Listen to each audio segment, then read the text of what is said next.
Let's play Dungeons and Dragons. Hello, everybody. Welcome to episode 23 of DND404. Welcome back. Coming out fresh off the recap episode. Hope everyone is tuned in, caught up, and ready to go into an exciting session of DND404. Everybody, why don't you go ahead and introduce yourselves? Let me know how you feeling, baby. Starting with the bashful Jared. Oh, Armos over here, just living his life. Friendly warlock. And I'm Menace, boisterous little Minotaur Ranger at your service. Sid, say hello. I hate you. Good boy, Sid. And I am Alec. I play Drell of the Ashbourne, and I'm fucking really excited for this new arc. So yeah. Oh, and I'm Dan. 2. I don't think I said that. One of these days, we're going to nail this. Oh, man. Yep. That's Dan played by Menace. Menace played by Dan. How we doing? Yeah. Hey. I can't wait to hear new arc. New arc. Second arc, by the way. New arc. Characters are now level 4 after that finally. meaty boss battle. So everyone did their little level ups. Everybody's good to go. wait, we were supposed to level up? Oh, Yeah. no. All right, give us another 20 minutes, Tony. See you in 20 minutes. Yeah. All right, guys, give me a sec. 20 minutes later, or whatever sound you use. So normally we do the recap. Well, first we do the rundown and then we go into a recap, but we had a huge recap episode already. So we're just going to go ahead and go right into the episode. If anybody has anything they want to say before we start, now's the time. Yeah, I mean, if you're listening to this podcast, we already had our first Twitch stream and you missed out on it if you weren't there. So make sure you go follow us on Twitch, DND404POD on Twitch. Okay, go follow. My man. If you missed it, it's on YouTube. Go check it out. All live streams go straight to YouTube. Yeah, I believe we're ready to play. Bard, roll the intro, and let's get on with season 2. Good morning, good afternoon, and good evening. It's going to be a recap first, but yeah. We had a whole recap episode. There's no recap. No, it's going to be the little mini journal, remember? No, wait, he's gonna be like, this is and then the music's gonna play, and then it's gonna fucking be like, he's gonna be like, good afternoon, good morning, good evening, this is yeah. But I want to play. Let's play. good morning, good afternoon, and good evening, and welcome to the world of Humbrea, featuring 3 first-time adventurers and 1 very patient DM. This is D&D 404. Heroes, gentlemen, a few days have passed since the events of Riverwood Forest. You 3 managed to not only survive, but cleanse the corruption plaguing the forest, slaying the Marrow holding it captive, and returning the heart of the forest where it belongs. You 3 are now out of the Riverwood Forest and find yourselves on a nice stagecoach, modest in size and comfy to the bum. Several days have passed since your encounter with Gilfro. After you returned the heart of the forest back to its landmarked tree, it climbed out of the temple. Getting out of the forest, there was a breeze. Leaving felt like Melora herself marked a safe path for you. You were not attacked by monsters and met with any dangerous creatures or beings. Upon exiting the forest, you found the road you were traveling on before on the west side of the forest. The only problem is that you did not have any transportation like you did before. You didn't see your horse or Menace's cart. It was lost. Fuck. You hear Menace crying in My horse. past, yeah. My horse, man. Reginald's crying. Oh, the horse, My man. car. The horse. Not my car. You hear a horse whinny in the lost forever.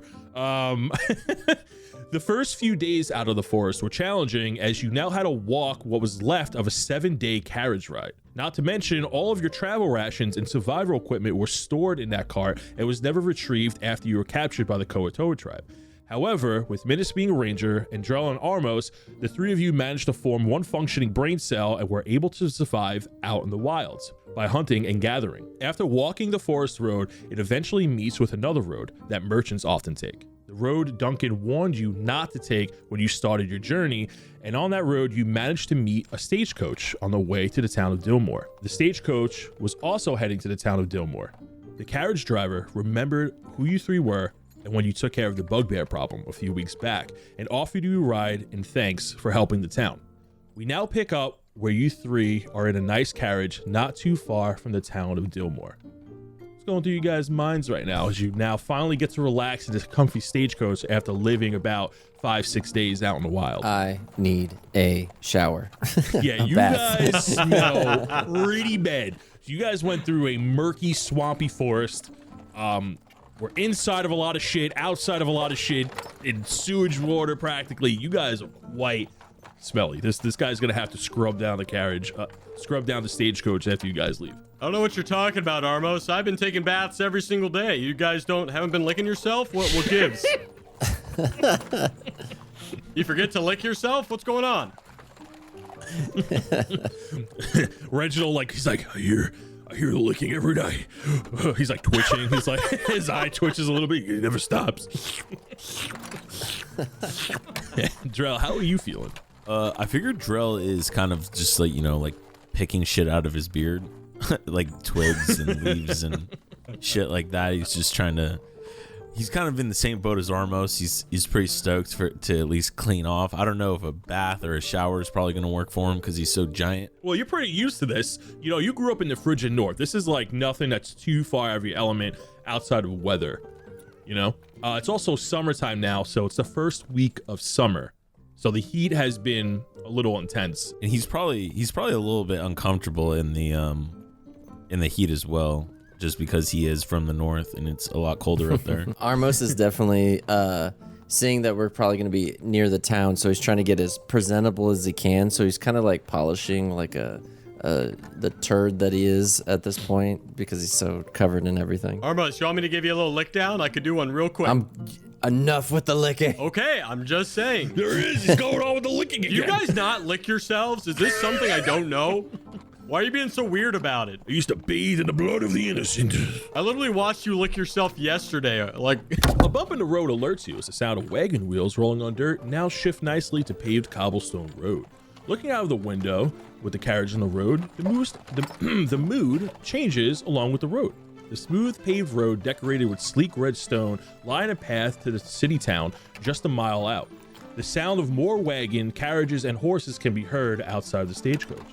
The coach driver knocks on the hood of the cabin and yells in and goes, "Dillmoore gates in 15 minutes or so." You get closer to the city gate, and then the stagecoach driver slows down and soon to a halt. Outside, you hear people in line all gathered around the city gate, forming lines at respective stations. So the stagecoach is now stopped outside. When you look through the window, maybe open the door, you see a whole bunch of people standing in line. So the line that you're in, you notice that there's more stagecoaches behind you. On the right, you notice that there's a bunch of people without any stagecoaches, like they've walked to the city. On the other side, the left side of the carriage, you see another line of larger wagons. It looks like they have a lot of goods on them. They could be merchants. They could be people out hunting and gathering for the day and bringing things back into the city. But everybody, before they go in, are talking to the guards, and you guys are now waiting in line. So from here, you guys can now talk and maybe take a look around. I guess the first thing is, does it look like they're only talking to the guard, or does it look like they're being searched as well? Go ahead and make me a perception check. All right, first one of the day. Haha. Fuck. That's a 5. Say 15, 14. I'm wiser now. I mean, 16 for minutes. So, Minus, when you look out of the stagecoach, you notice that the people that don't have any type of transportation, they're getting in a lot quicker than they are with you. When the guard talks to anybody, you hear kind of the same questions over and over again. To state your business, what's your name, are you visiting? With a 16, when you look over on your left side, you overhear in the conversations, and the guard's questions are a little bit different from the ones that are just may have been locals coming in and out of town. They're asking what are they selling, profit margins. They're asking the type of stuff they're carrying in. They're asking if they're selling foods, if they're selling armor, where they're selling, if they have a permit to set up in a certain town, if there are any relations to stores. You don't get any keywords or key phrases. You do hear Red Spring District a lot when you focus in on those conversations, as all the merchants or potential buyers and sellers are heading over there. And everybody's giving their names. So you hear all these different names from all different directions. Then the last thing you notice with a 16 is that over the gate, so this gate that you're at is not like a normal gate where it's like a couple feet high. It is a large stone wall that has like flags hanging down from it. Okay. And the guard posts where they're stopping everybody to ask all these questions is like an overhanging arch. Like these walls could potentially stop like invaders. They're like 3 times the size of Gilo's walls. Man, they really care about security here at Dillmoore. Are these like the town's guard, or is it like the Red Guard? So you see a mix of colors. So there are some guards that have red tabards on, and there are some guards that have blue tabards on. The guards with the red tabards have a sigil on them, and the sigil is a shield with a sun in the middle of the shield. Those are also the same sigils you see hanging over the city gates. And that's the Red Guard, right? Yeah, that's the the sign Red of the Guard. Red- Yeah, that's the Red Guard. We don't recognize sigil. any of them, do we? The Red Guard ones, we would. No, they're all like helmed. They're just like, yeah. So you don't catch where you are now, just looking out the window and they're talking to people, you don't recognize any Red Guards, no. So what you know about the Red Guard from Gilo is that they're a separate guild that have different chapters everywhere. It looks like the presence here is far greater than the presence it was in Gilo. What's the story with our little cab driver? What's his story? I'm sure we've talked to him at this point. Yeah, so when you talked to him a few days back, about 2 days ago, his name is Jerry. This is a man you haven't seen before. When he saw you on the road, he was taking like a pit stop, and you guys crossed his path on Capitol Road, which is the road you're on now, and he recognized you guys from Duncan's Tavern, the Running Goblin. Minis yells out the card, "What's taking so long? Hurry up!" Hold on, there's a line. You got a lot of people coming in. My name is Jerry, by the way. A little disposition there. All right. I'm yelling at the guards. We didn't ask your name. All right. I'm not yelling at I'm yelling at the guards. Like, hey! Okay, the stagecoach makes it to the city gate. It stops under a large stone archway. You hear the coach driver outside talk to a guard, stating his business, and mentions that his passengers. It gives a brief description of you three. So you hear the stagecoach driver. He's talking to the guard. He goes, "Oh, all right there, Ed. We got a packed one here today. Quite the weird bunch. We got one of them biggins back there, and a red fella, and a cow. Yep, it's them boys from Gilo. Yep, here you go." And he hands a bunch of paperwork. The guard walks over to the side of the coach and knocks on the door, and then opens it. In pops in a helmed Red Guard member. Guard is wearing like a steel skull cap, painted red. Underneath the helm is a longish face with a long hooked droopy nose with a messy 5 o'clock shadow that's been growing over the last 2 days. He has heavy bags under his eyes. He leers over at the three of you, and he looks like he just wants no part of this. Hello! It's because we smell, Hello right? there, sir. Is it? Do we smell that bad? We definitely smell. quite bad. He's like kind of plugging his nose. He goes, hold on. I have been bathing daily, thank you very much. Hold on. He comes out. He has little corks. He comes back in. He has like corks in his nose. He's like, yeah, a lot of people often smell as they come through here. He takes out a pad. He gets a quill. Lixay starts writing down. He goes, all right, what are your names? Minis Pebblewalker of the Ivory Boulders. All right, I was going to write it down. Minis. You probably heard of me, soon to be king. He gives you he just looks over at you, raises an eyebrow, and goes, I'm going to write down Minis Pebblewalk. Okay. Shorthand here. He looks over at you, Armos. Armos Vannon. Armos Vannon, very regal. Looks at you. What's your name, big fella? My name? It's David. Reginald goes, since when? Give me the second check. I was not expecting that. Fuck. It's an 8. Not bad. He goes to write down David, and he catches himself. He puts down the pen in his paper, and he rubs his eyes, in between his eyes with his 2 fingers. He goes, listen. Biggin, you're new here. Probably never been here before, so I'm going to give you one last chance. Okay? Tell me your name. I know your big ass isn't named Dave. Okay? Oh yeah, we were drinking a lot last night, so he's having a bad morning. You were close. Oh yeah, sorry, that's my drunk alter ego. That just, sometimes I just forget, you know. So please. It's Drell. It's Drell. Okay. All right. He picks his pen back up. He goes, Drell, a.k.a. David. You got a last name, Drell, a.k.a. David? No, not really. Just Drell of the Ashbourne, pretty much. It's what people call us, The Ashbourne. Great, thank you. Signs off on that. He goes, all right, state your business. Just traveling through. Traveling through. Where you going? Armor? We're going to take a shower or a bath. Yeah. One of those. That's the main thing we're looking for. Okay. Yeah, we're on our way to the Kambuki Isles and got a little, rough on the road, so we really just need a place to stay. You see his eyebrows raise a little bit when you say Kambuki. I was like, oh, a little expert. Okay. Different. Okay. You plan on selling a... We're on vacation. Oh, that seems nice. I Never heard of that before. I quickly give Armos a nudge to like shut the fuck up. He goes on vacation. Wait, you give Armos a nudge?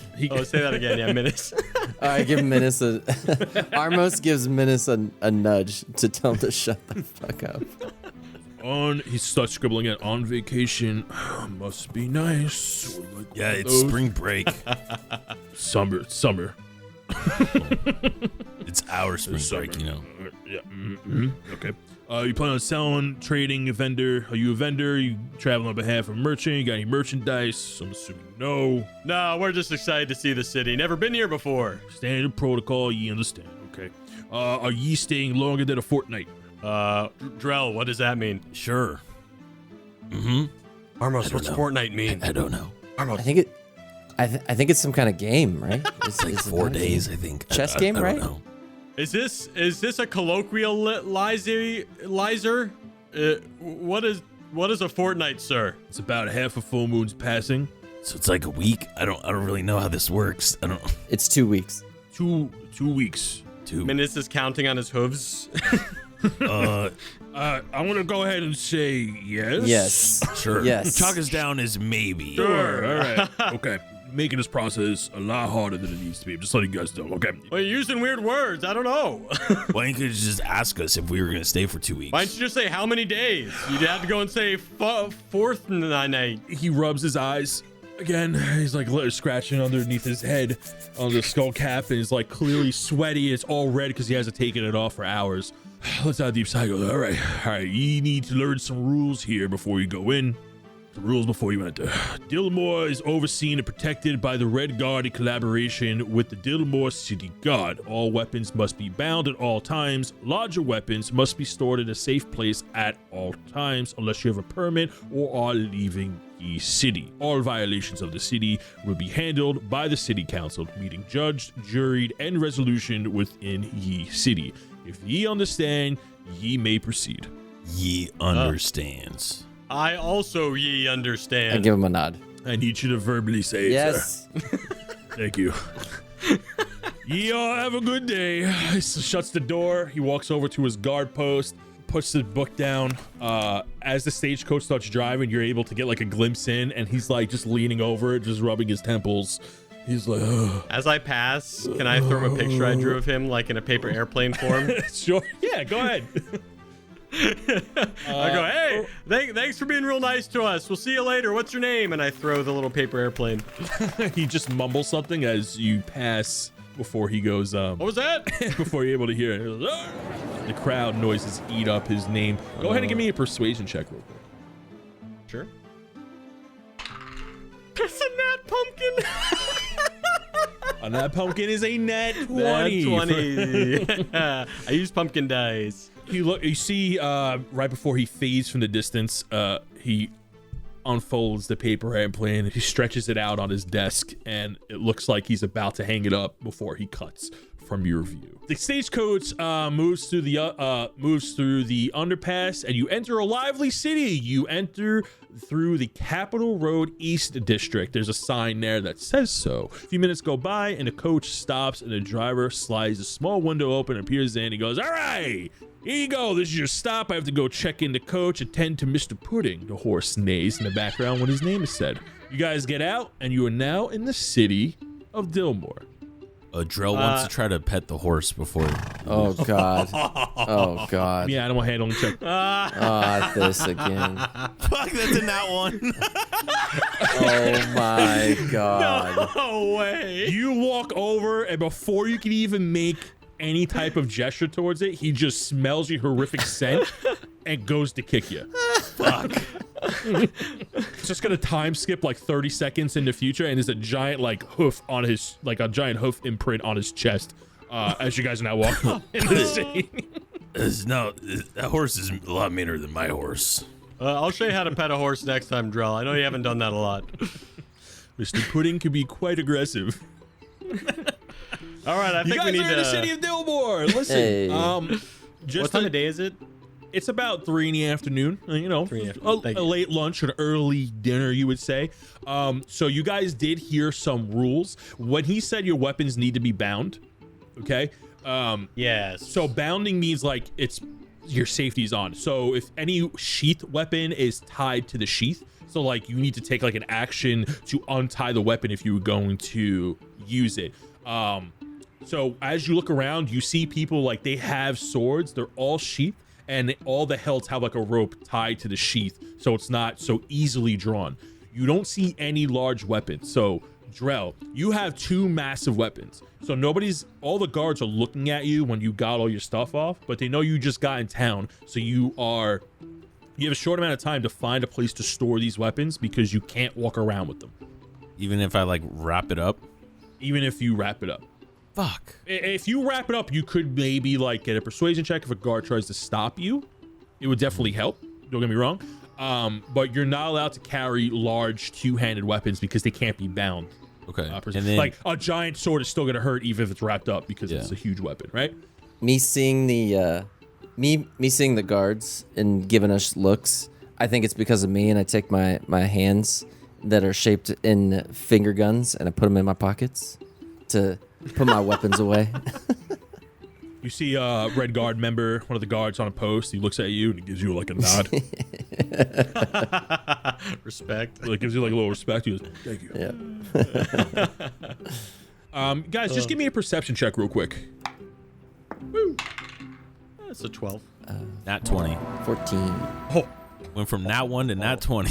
So in that 20, you know that the people coming in, the guards, and the people that are already here, nobody looks like you where you are right now. Everybody's pretty much human or half elf. I mean, they'd never seen a tiny minotaur before?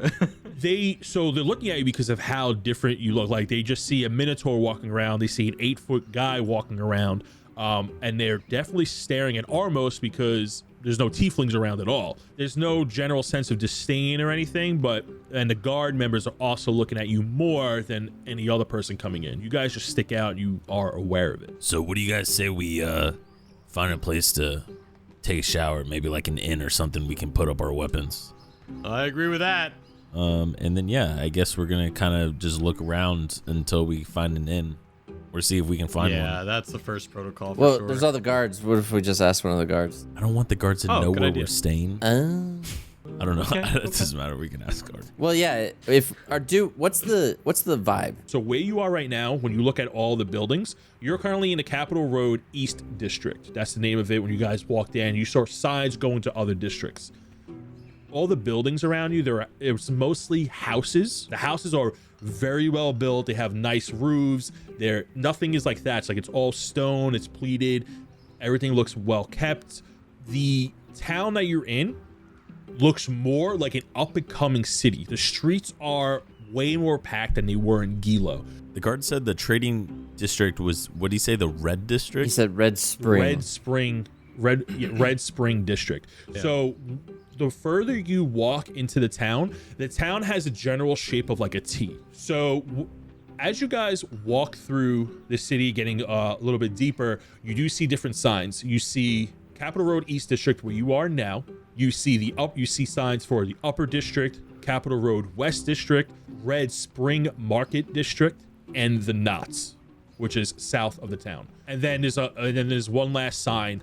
There's a Red Guard Guild House sign that points north, kind of in the same direction as the Upper District. And in the distance, you see more of a castle style house with walls surrounding it. And it's also waving the banner that you saw outside with the shield with the sun crest on it. All right, so I say we stay away from that castle over there.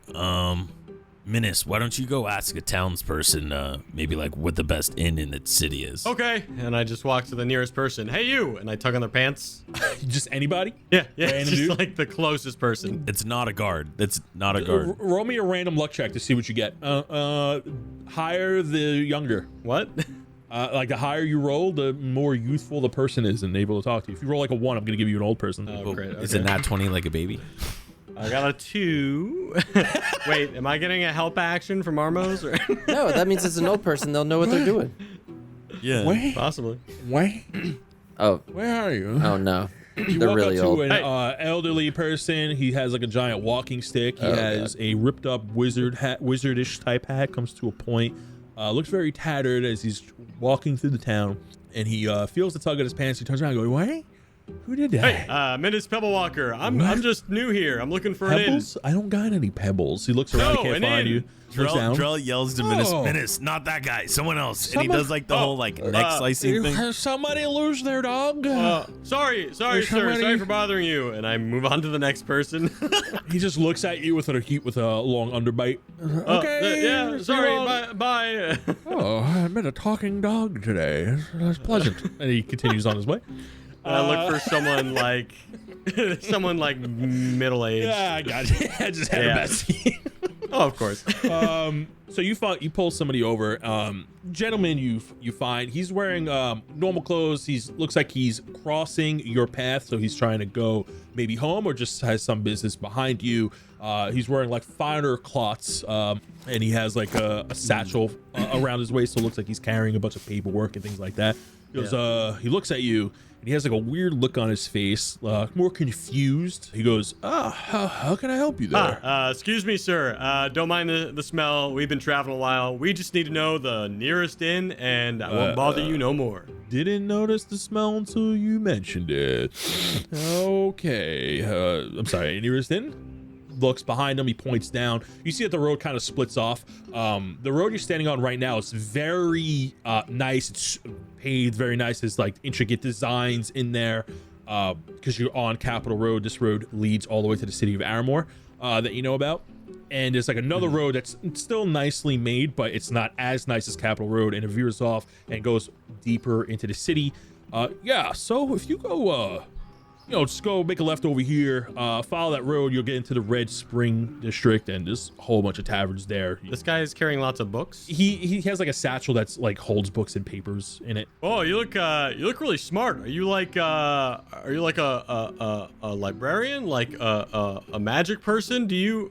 What do you do? No, I'm not magic. I'm just I work at the town bank. I'm a teller. Bank. Yeah. Hey, have you ever heard about the legendary three-headed Hydra of the Kambuki Isles? I gotta go.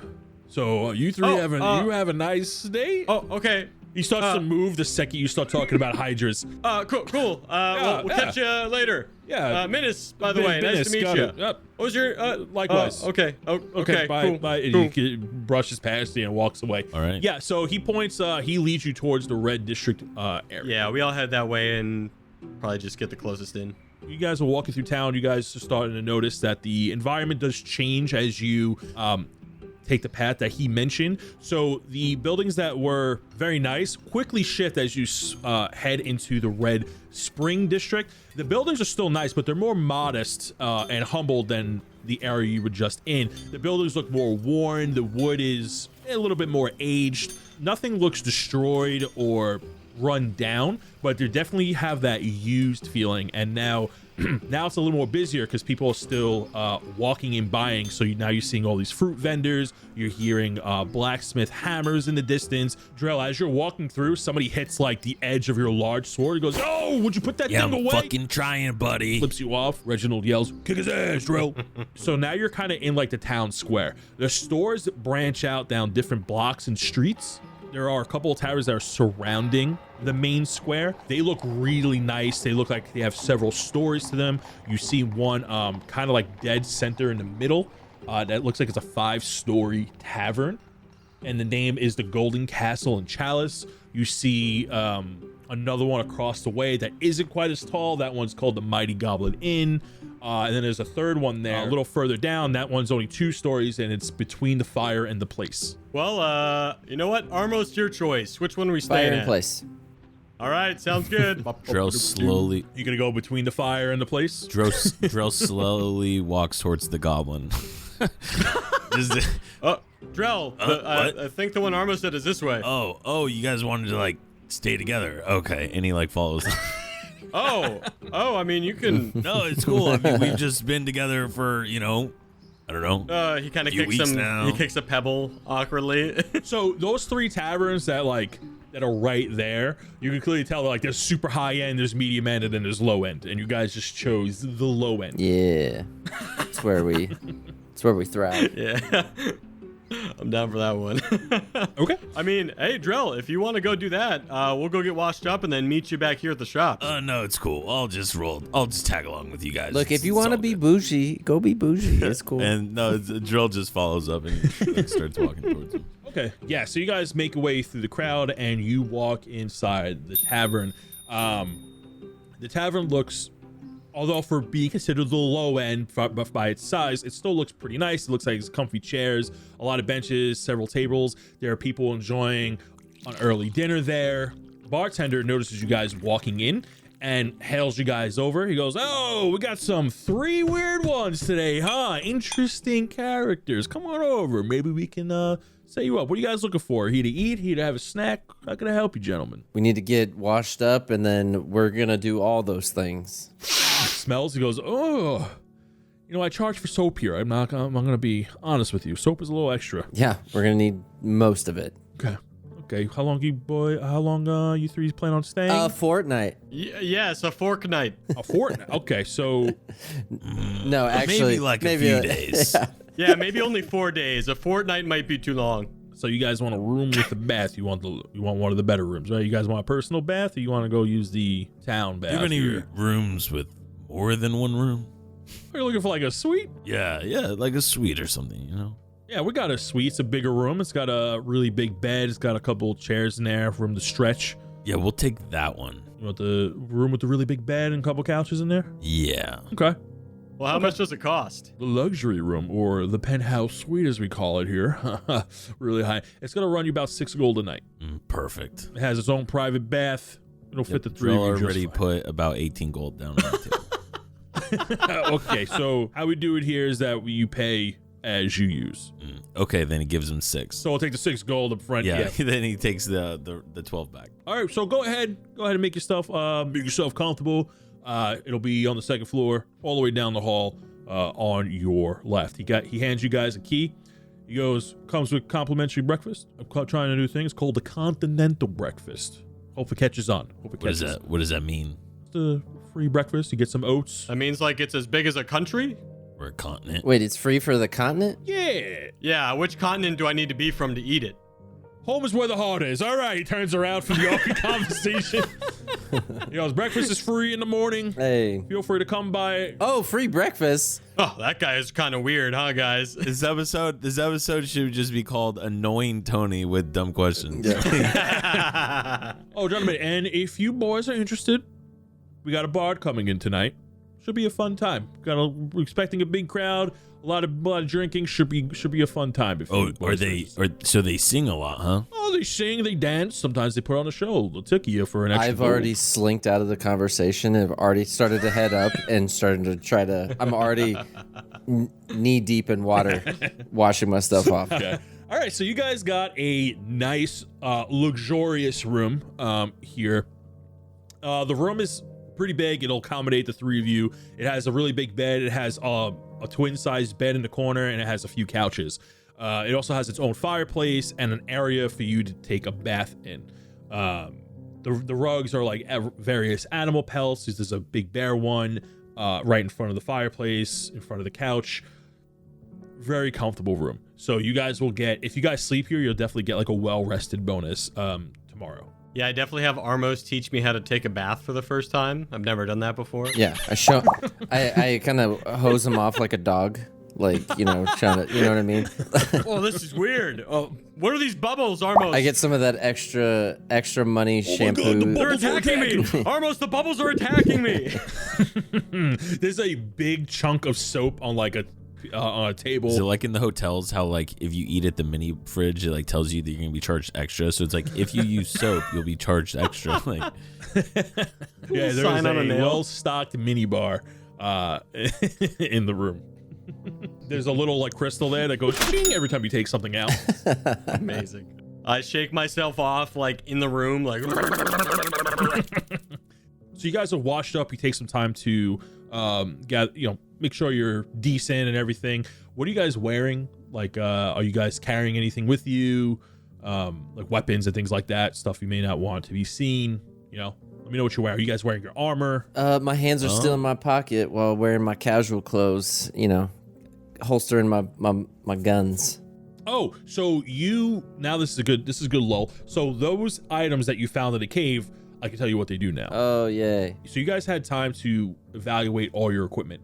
So Armos, you're carrying a number of things. You're carrying a ring, you're carrying this weird tentacle rod, and you also found a cloak that you didn't realize had some magic with it. You found a rope from the Koatoa after Drell saved you. Yeah, this is like a ways back.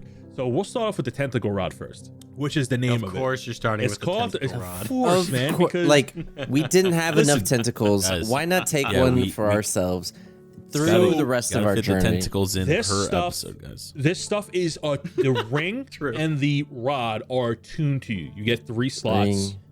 to your character. Wait. So What do you since mean 3 slots?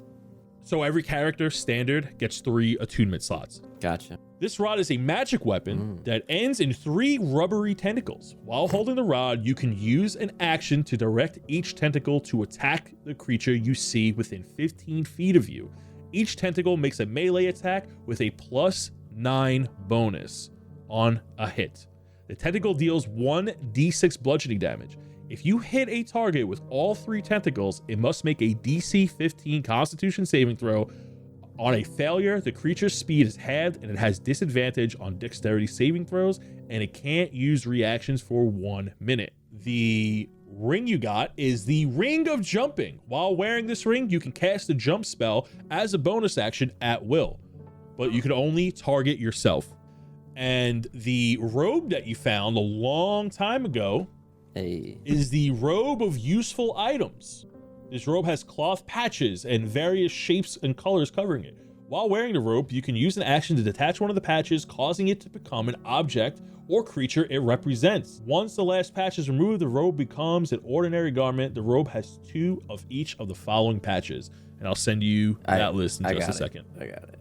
So how are you guys dressing? I'm wearing my cloak. That's for sure. I mean, Minus is wearing leather armor, so it's just like, that's easy. I'll bring my... he puts 2 hand axes on either side. He just has his sling, of course, but he'll leave the javelin here. Actually, no, I'll put the javelin on my back. Drell, what are you wearing? What are you wearing, big guy? Yeah. So Drell's actually gonna take off his chainmail.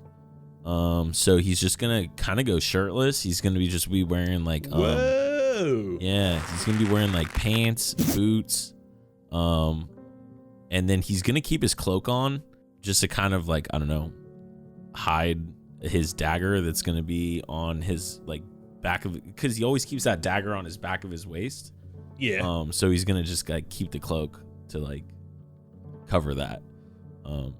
But I am also gonna try to bring the great axe with me. So because what I want to drop it off and like try to see if I can get it sharpened, if that's cool. So I'm gonna try to just bound it and then make that like my first stop. Okay, so you wanted to get treated. Yeah, so you go ahead and try to like cover up the sharp sides of it.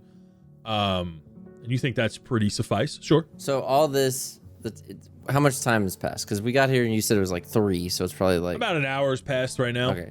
So it's still afternoon, still late afternoon. You guys are just getting settled, taking a, washing yourselves and things like that. So we're supposed to. I'm trying to recall. Duncan told us to go to the town, but he didn't tell us specifically who to go to, right? So you're looking for he said his friends were like him. So you're assuming you may be looking for dwarves or halflings. what was the innkeeper for our tavern? What would he look like? Just a standard human. He wasn't. He didn't have any like separating features. He's a younger man. He has like he's wearing like a white shirt. He has like he's wearing more like If he's pretty much yeah. just He where has I a was nice mustache. He's growing in some chops. during our perception earlier, did we notice if there's anything other than just humans in this city? He said half elves. Also half elves, yeah, but you didn't notice anything else. Nothing else. So it's just those two. So me and Menace are just like an eyesore to anywhere we go. I mean, a good eyesore. We're gorgeous. Let's be honest. Yeah, you guys are cute. You know, you guys are cute. So Duncan told us to go see his halfling friends in Dillmoore. So he mentioned, he didn't give you any names. He told you that they would kind of know where you were, but to look for people like him, like look for halflings. He didn't give you any names, Okay. and it looks like that was intentional. And we were just like, yeah, cool. Town. Got it. Gilo. Sure, yeah, whatever, yeah. Yeah. Running Goblin. Duncan. Got it. Go to town. I think I kind of let the guys know that we still got these blood shards, and that should be something that we do in these next couple days. Yeah, I'm thinking what we should do is maybe just keep them on us so we don't lose them like last time. Oh. And we'll kind of just walk around. Oh yeah, I got the bag right here. And do what we gotta do and see if anyone comes up to us. Oh yeah, who's holding the bag? I am. Yeah, I mean, do we want to put all the shards in the bag right now? Because if we're gonna be walking around a lot of people, like we don't know who. See, now that you But I also mention don't wanna it, leave now I'm them worried in about our leaving our room. stuff even here. It's going to be another Toakoa thing. Well, where why all do you of our- think I wanted to stay in the nicer inn? You picked the fucking crappy one. I mean, because we're low key. Probably If we got stayed less at security. if we're at the expensive one. All right. Well, I think our normal stuff here will be fine, but I do think we should probably put all the shards in the bag. Oh, okay. So Sure. as we walk around the town, no one really suspects a thing, you know? Yeah, But- Armos, I'll hold on to yours for now and then give them back. Yeah, we'll once give we're, them back, Armos. I wink at Menace. We'll give them back. Why is your eye itchy? What are you doing? Yeah, it got soap in it. Oh, It's my like God. really pungent. Yeah. All right. Oh, that So wait, sucks. Anyways, yeah, give me your shards. No. But if we want these guys to, I'm trying to think. If we want these guys to find us, Well, they're gonna know by who we or are. I guess we're gonna know what they Yeah, look like, dude. obviously, because they're gonna look like Duncan. Yeah, well, we'll Duncan figure could it out have as we also go. like sent word or some shit, you know, that we're gonna Exactly, be yeah. like three fucking Oh, yeah, Look outliers. for the okay. in three town. weird ass people. So like, and that's All the right. thing is like, if I'm thinking if the Red Guard and Gilo were able to like kind of detect that, you know, we have these shards or whatever, I'm definitely thinking we put them in the bag that like hides their To magic give sense. you a good example, when you guys were in Gilo, you knew about the Red Guard when they came back into town and they had like a guild house there, but you didn't see an overwhelming presence like But you we made do it here without putting them in the bag. All right, let's put them in the bag. Let's just do it. All right. So, All right, so 17. Menace now has all of the blood shards on him. So Menace could be either the best person to hold or the worst, and I'm really not sure. Out of the three of you, Drell looks the most normal. All right. So why don't I hold on to them? Yeah, I'm a small minotaur, so I ain't got a lot of space for this. I like that idea. Yeah, I'm gonna go ahead and so I'll take the bag. Yeah. I'll kind Yeah, of like 24 put it shards in in my there. pants What? because I'm not wearing armor. I am not gonna tie them to my waist. I gotta put them somewhere where it's gonna be hard for someone to grab them. What about? We're in a town, bro. They could Okay. pickpocket the shit out of me. Gotta play smart. Gotta play smart. need to- I wink at Armos. We need to make him a fanny pack. All right. So what do you guys want to do first? I want to drop this axe off over at like a blacksmith or something.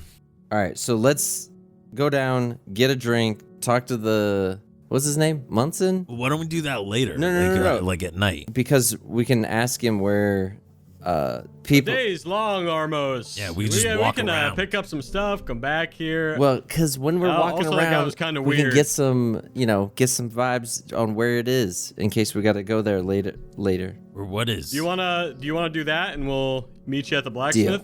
All right, nice. Finger guns. I can't bring mine out. They're holstered. They're my weapons. Ooh, sorry.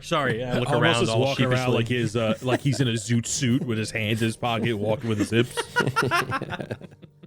Or like or he's got like those like finger handcuff things where like they're like locked. Oh in. yeah. All right, yeah. So what are you guys doing? So they're gonna go to the blacksmith. Well, I guess Minus and Drell are gonna start heading to the blacksmith to drop off our stuff. Get some stuff. Okay, so we'll start off with Armos here because you guys are all walking down, and he's gonna stop over at the bar to talk to Monson over there. See Monson over the bar cleaning some glasses, serving a couple of plates out for people that just ordered food at the bar. What are you doing? How are you approaching this, man? I sit at the bar and order a drink, kind of, casually start asking about the town and the things that are in it. Ask about the people. Why don't you start off just by asking him a question? Well, that's what I was gonna do. I was gonna pick up right here. So while craftily asking, is there any other people that maybe special characters around here, like my friend the little Minotaur? He puts a pint in front of you, fills up with whatever's on tap, slides it over. It was first day in town, huh? Yeah, it is. All right. So no, we definitely don't see anybody like you around here. We see some strange fellows every now and then, but people that live here usually just travel between here and the city. We get some more stranger fellows, and the ones that live here definitely don't live in this area. What can I say? I'm one of a kind. There's not many people like me, Oh, I wouldn't say they are. The weirder folk tend to hang out, more towards the knots, but that's my charisma coming out, if you're wondering. I hope I'm charming this person. Oh, the knots. What do we got in the knots? Who lives out that way? Roll for persuasion. Shit, I'm persuading the shit. See how well he takes to you. Oh, God. See how well he takes to you, Not good. This is only your main stat. It's fine.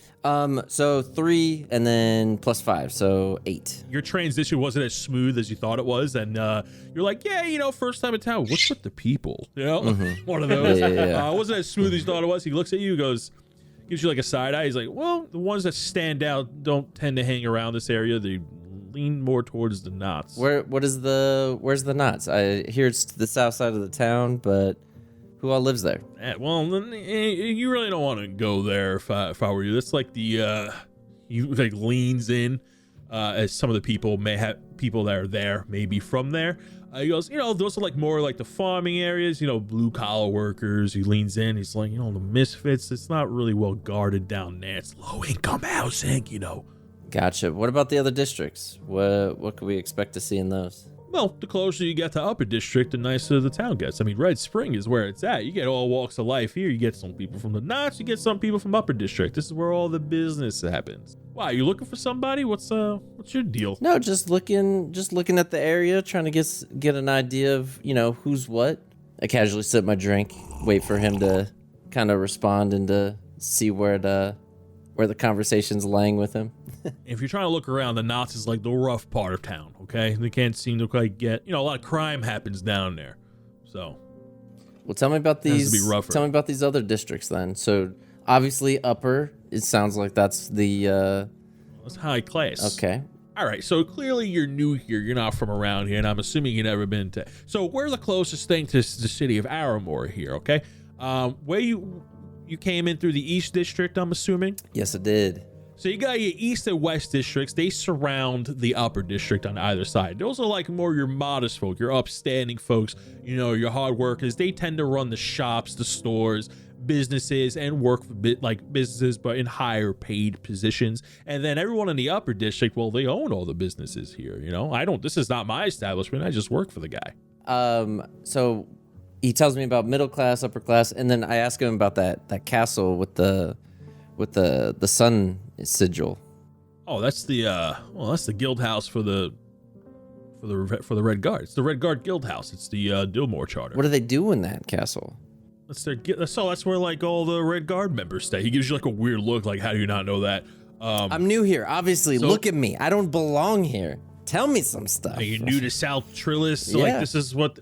So you don't know. The Red Guard are a separate guild that now works with the Queen of Aramore and increase protection around here. They're like the police of this town. They work hand in hand with the city guard and they protect us. Pretty interesting that you have 2 sets of guards and that there's a bad part of town, isn't it? Well, I mean, doesn't every town have a bad part of town? I mean, not every town has 2 sets of guards in it. The Red Guard is a separate guild entity that is hired to help protect the city of Dillmoore. And here, we like the Red Guard. They're great people. They help protect us. You know, the city guard may not have the resources that the Red Guard has. Mm-hmm. They're all holy people. The city, you know, normal city guards are just, you know, there's normal guys like you and me. So More like me. if we went down to the knots, do you think the Red Guard would be down there?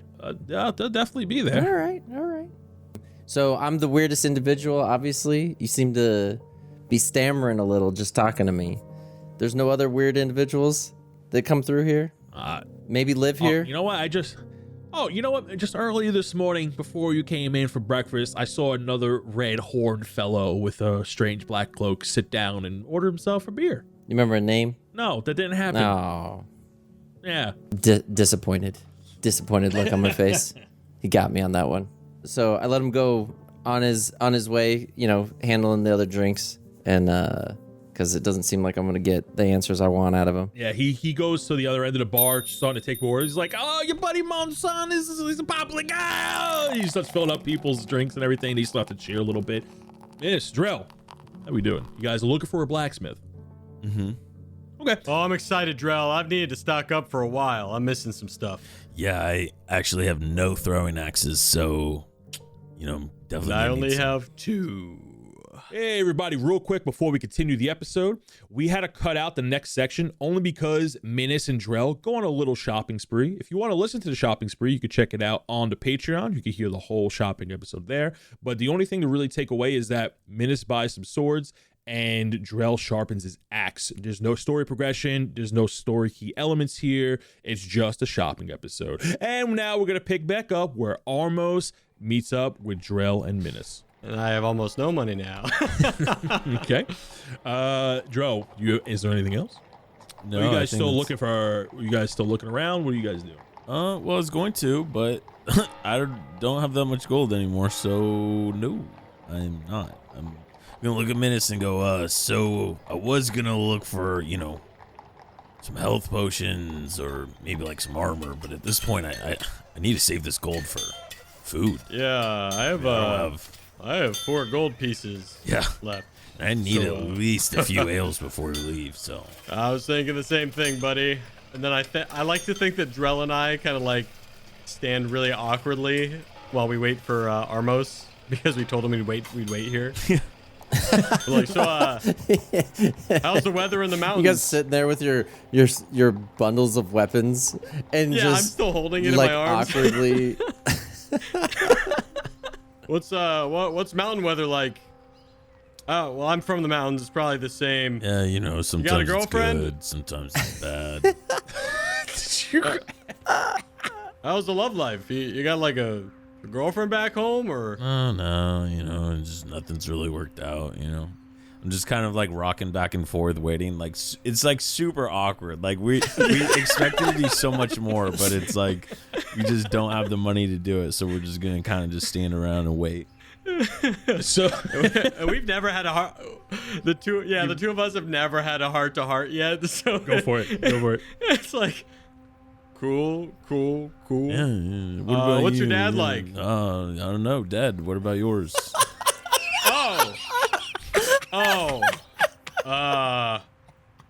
Alive. I mean, that's cool. A king. Makes one of us, right? Dude, I'm sorry. I don't get out a lot. I'm not. No, it's cool. I'm not really Your good at dad's this like a yet. king or something? Yeah. He's the chieftain of our tribe. So, you know, I was supposed to be the leader, but he kind of Guys, hey. offered up that position to, hey, Armos, hey, hey, sweat going down my brow. Hey, good to see you, man. Why do you guys look so? What's going on? You guys look so happy to see me. This is a first. What's going on here? Oh, you know, no, we're just happy to have you doing some back. Hey, shopping. you go first. Yeah, pretty You go much done. first. All right, you guys are being weird. Anyways,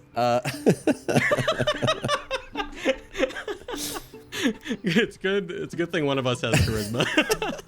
as you're walking by, you get like a couple side eyes from like people patrolling, Red Guard members patrolling the streets during your conversation. You guys give me a perception check. I got a 9. 11. 16. I got 11. You notice as you guys are standing there, you guys meet up with Armos.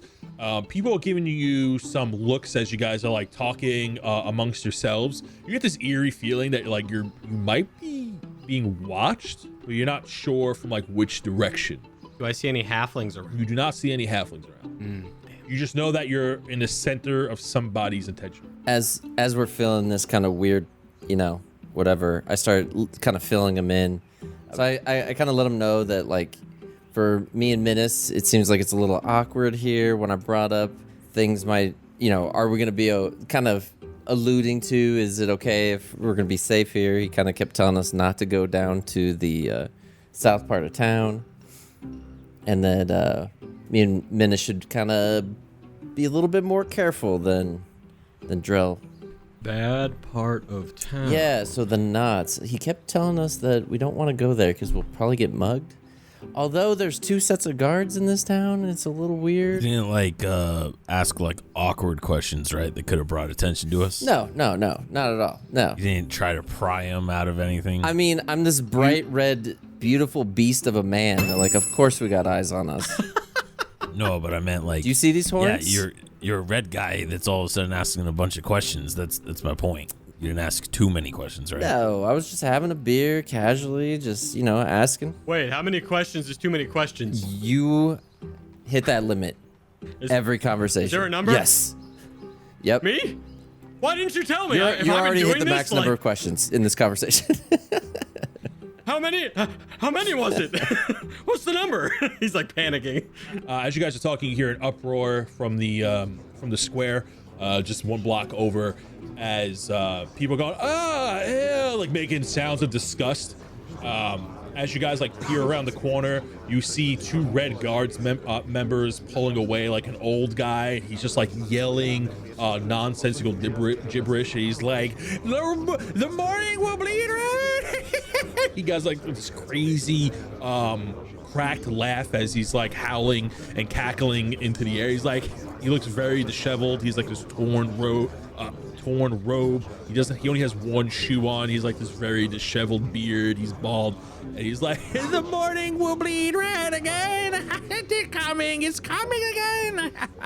As he's getting pulled out of the town square. Oh, he's being like escorted out. Each guard has him by like an arm, and they're like walking out of the town square. So he's like dragging his heading heels. north. Yeah, exactly. He's dragging him by his heels, or his heels are dragging behind them, as he's just shouting gibberish. Was he talking about hydras? See, Menace, that's why you don't do drugs, or else you'll be like that guy. That guy asked too many questions. What are drugs? I don't even know what drugs are. You hear some people like people chatting. It's like, oh, he's back again. This guy just always screaming about nonsense. He's like, oh, he smelled terrible. So we maybe interject to one of the people next to us. Be like, who is that guy? Some people like look over, look at you, and get a little taken back because they just haven't seen you before.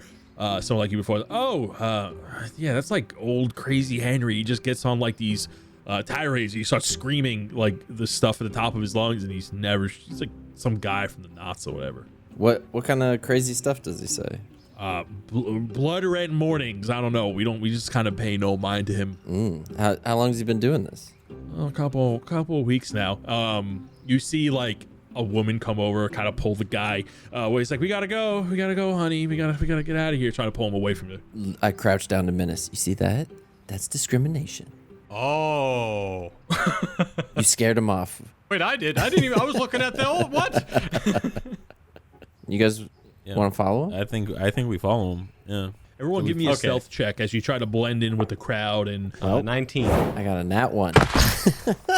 Okay, at least I didn't do that. Off to a good start. I got a 5. you guys are tailing these guards down the street as they're dragging this old guy back. And as you guys are walking deeper into the Red Spring District towards the Knots, you start noticing that the buildings look a lot more worn down, less taken care of here. The businesses start to turn into like normal houses, and the houses look like they're separated by like floors. Like there are houses on top of houses here, kind of like an apartment. And then you see a sign that says the Knots. It's pointing south. And eventually you see a kind of like, you see like a gate as like a dividing line, but the gate is like a normal iron gate. It's not closed off. It just says the Knots on it. And the houses start to look way more worn down, getting progressively worse the more you go. as you're following the guards, dragging the old man, he's saying things like, "The dawn brings red. His return is soon, and he will come back for what is there. Oh, look at the red fella! Look at the red fella!" He's pointing at Armos with his foot as he's being dragged away by the guards. He goes, look at the red fella! That's what the dawn is gonna bring. Everyone's gonna look like that. The guards turn around and look at Armos, and they notice him. And then the guards kind of look at each other, and then look at him, and then look at you. And one of them shouts over, goes, hey, you, what are you doing over there? And they kind of drop him, like, without caring. And the two guards now approach you, Armos. With a 19 on Menace, you were kind of like out of the way. Maybe you were like across the street. They didn't notice you. Drell, you were further back from Armos. I'm like T-posed up against a wall with my hood. just like sitting still, like they can't fucking see me. But like obviously I'm like right there. So they see you, but they're approaching Armos because he was pointed out by the crazy old guy. As they drop him, he scraggles back to his feet and he runs into the knots, and he flares his robe like a cape. He goes, hey, free guy, and he runs off into the distance till he's out of view. The two guards walk over to Armos. They go, whoa, what, you following us? You following us? And they get really close to you, Armos. Yeah. As they're doing that, can I tail, because I passed, could I tail Henry? Absolutely. Menace gives me a look like he's about to go. Yeah. A nod at him. I'm like, Or I just I finger gun, and I'm like, So with the 19 keeping that same stealth check, you definitely get past the guards because they're focused on Armos. mm-hmm. And you slip past and you kind of walk through out of their view. Drell is still hanging back past Armos. It would be weird if he were to go around them. He's just T-posed up against the wall. Armos, they get in your face. They're both fitted with chainmail with these red tabards. They have the red guard sigil on them. They have shields and sheathed long swords at their side. They have like a plate iron cap colored red in the divots, like a nice design to them. One of them has like a short beard. The other one has like a scar across his nose and like some rough patches on his cheeks, like he was just recently maybe in like a brawl, or he's just, he looks a little more battle torn, a little more rough around the edges. He looks older. The guy with the beard looks a lot younger. The older guard, as he gets into your face, grabs you by the shoulder. He goes, what are you doing here? You following us? You following us? And he's trying to intimidate you. No, just heading stroll down the, to see what this knots is all about. Been just brand new to this whole city. Give me a deception check. Let's see what I get. That is an 8. The older guard shoots a look to the younger partner, and the younger guard spits at your feet and sizes you up. He slaps one of your horns. He goes, what's this? You one of those performers? As he's like kind of manhandling your horn and trying to really shake you up as he like moves your head a little bit. Drell slowly just walks up and he just stands right behind Armos. Roll me an intimidation check. Cool. Yes. You guys shouldn't have done that. Fuck, not as good as I wanted, but I only got an 8. So they're not threatened by you. You can tell visibly that they're not threatened by you, but they definitely notice your massive stature standing behind them. They both chuckle to themselves. The younger one grabs his sword, the hilt of his sword, but he doesn't draw it quite yet. The older one looks at both of you and goes, I need your names right now. David.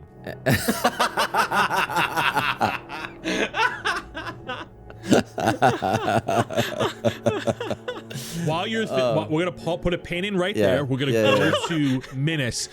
Menace, what a place to stop. You're now following this. You're following old Henry, we'll call him. As he's frolicking down the streets of the knots, you go deeper and deeper. He starts turning some corners down some streets. You find yourself, even with a 19, you're not alerting yourself to him, but you are tripping over how unkept the city streets are here. There are potholes, there's uplifted stone. Nothing seems to be kept in order by any means. The houses you see around you get like loosely structured. You start seeing like ladders and ropes going higher and higher, and some of these houses go really tall. Some of them look collapsed in on themselves. It looks like rather than these being single tall houses, it looks like people just started building on top of each other. So as this guy is going down random streets, you see that he like trips and picks himself up, and, and he's like having fun with it, and then he turns a corner. Go ahead and give me another stealth check. Ooh, baby. That's a 22. Okay. You are confident that nobody sees you. You're sticking to the shadows here, and it's very easy to blend in. You do see people walking around, and you start to see different type of races. But it's people that are like kind of sitting out like on their, like in front of their house. You hear noises inside. You do see a couple of dwarves walking down in the distance. You see some shorter folk that you could probably assume are halflings or gnomes and people of that nature. You see high up in one of the houses like a cat type person doing their own thing as they like walk across like a window. And the way you're blending in is like really crafty, where like you're hiding in the shadows. When people walk out, you're kind of blending in with like a group of people here. And then you turn the corner and you see old Henry passed out in an alley, and he's just like snoozing away with his like butt up in the air. He's like,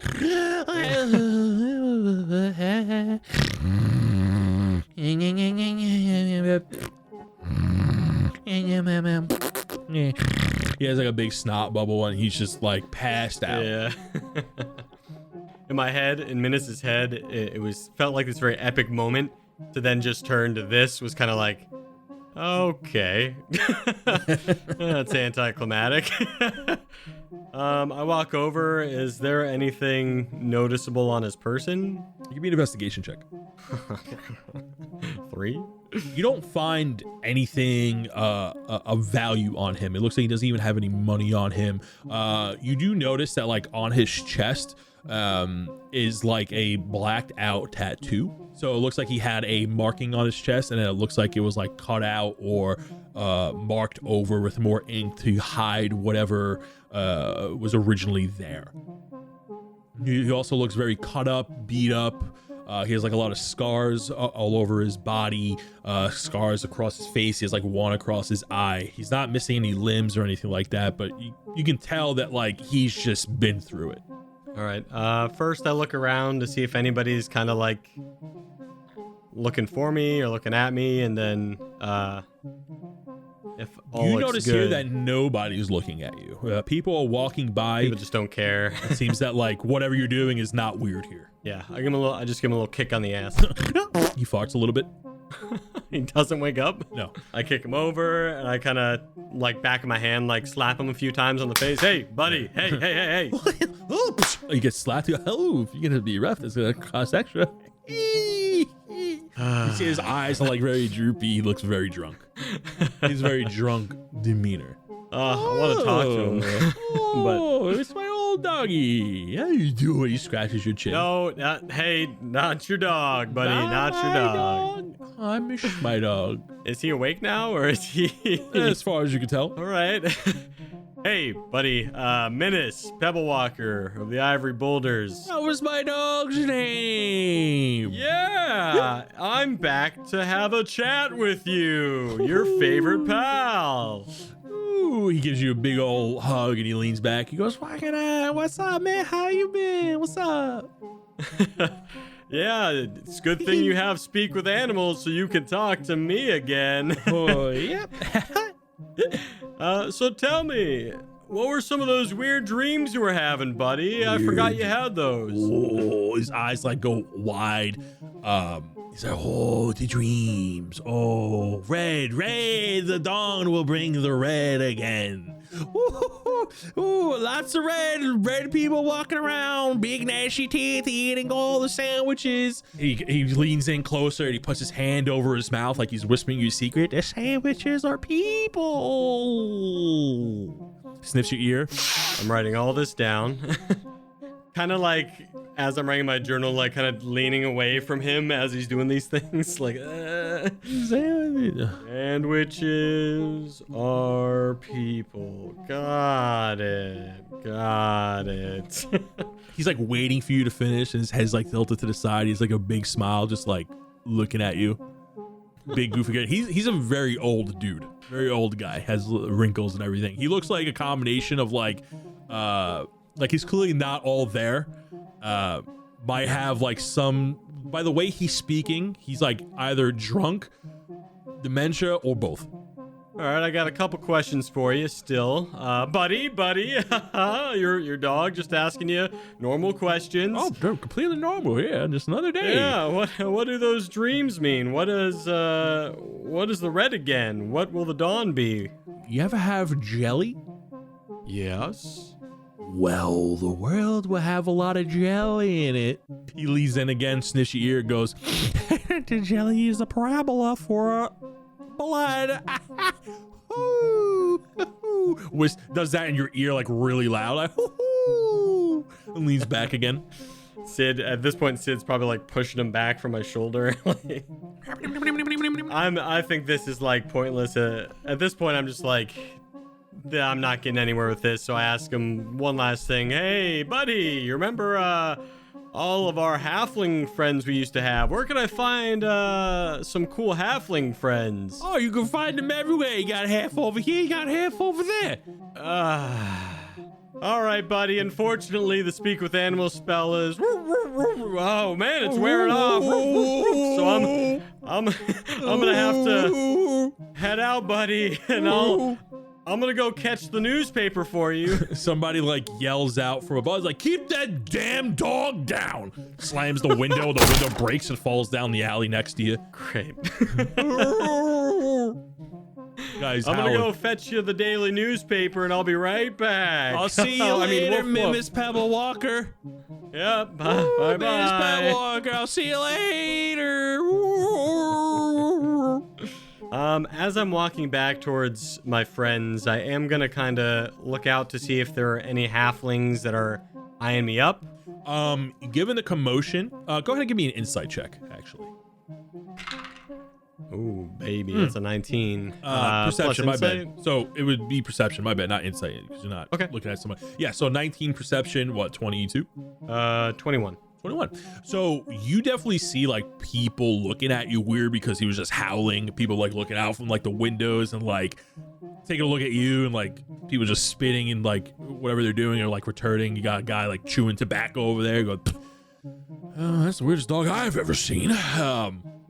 And turn away. Dog. You do see some halflings just like in like if there's like a group of people, like every like fifth person standing around like would be a halfling, just like kind of staring before like they went on about their business, but nobody's eyeing you up like they know who you are.